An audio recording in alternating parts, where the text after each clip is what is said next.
Today we are reading Fragmented Diary, pieces of a diary found in the underground shelter, recording how the lives of ordinary people was changed by significant events. These 3 pages alone do not form a coherent story, but it looks like these are pages that fell out of someone's diary. Page 1, November 23rd, Tuesday.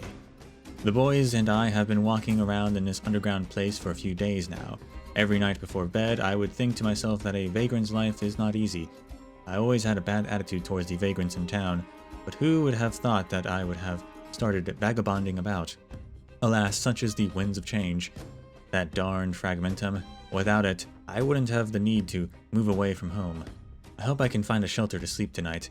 It's really cold away from town. November 24th, Wednesday. I arrived at the mining area of Boulder Town. The supervisor here didn't like us initially and wanted to chase us away, but eventually acquiesced to letting us stay in the mine shaft on the edge. There were people here when we moved in. I think they're another group of vagrants. Is this what pitying each other feels like? This is their shelter, but it used to be a safe house for miners to escape from mining accidents. Eventually this mine shaft was abandoned, so the vagrants took it up. It's disquieting to stay somewhere I don't belong, but beggars can't be choosers. As long as I have a shelter to stay in, I guess.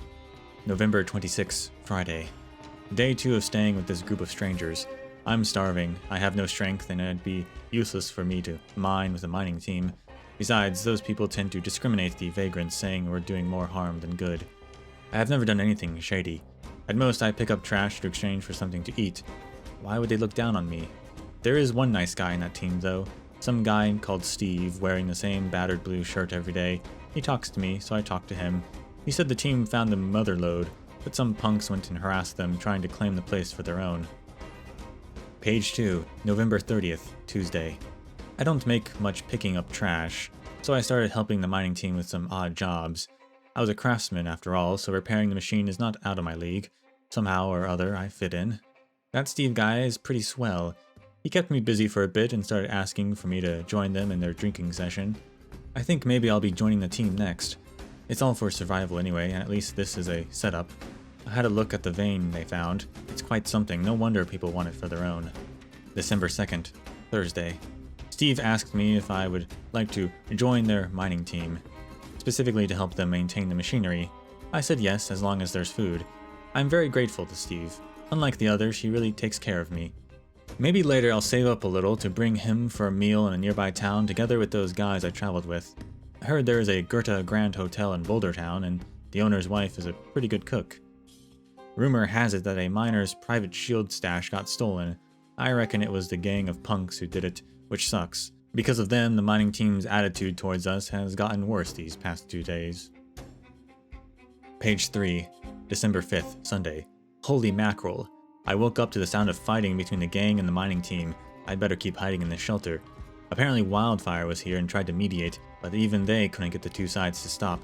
In the end, a bunch of machines popped out to separate the 2 groups. I hope everyone was okay. I haven't gotten a chance to buy Steve dinner yet. Maybe I'll look for him when this is all over. December 10th, Friday. I've been looking for Steve for 2 days and he's nowhere to be found. Not a single soul from the mining team saw him. Where did he disappear to? What happened that day? I hear those robots are supposed to protect humans. Oh no, has something bad happened? December 13th, Monday. I reckon Steve might not have gone to work that day and went elsewhere. Alas, what a dramatic turn of events. Now I really have no one. I finally made a new friend and now he's missing. There's nothing else here for me. Might as well pack up and leave tomorrow. I wonder if I'll ever be able to meet Steve again.